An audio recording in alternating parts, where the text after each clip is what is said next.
itu ada tuh Bhagwan lagi. Ini kawan lah yang kita kita awal hasil bangun itu. Di hati kita orang kata jadi.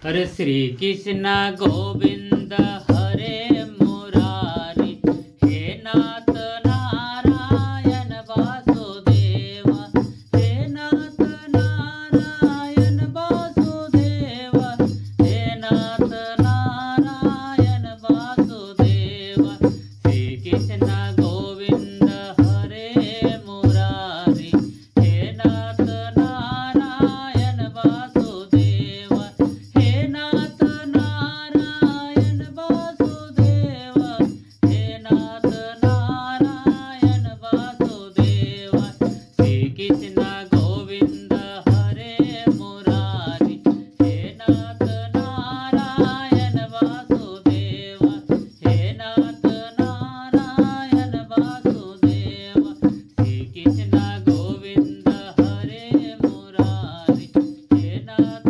Narayan Vasudev हे नाथ नारायण वासुदेव। प्रेम से बोलो वृंदावन बिहारी लाल की।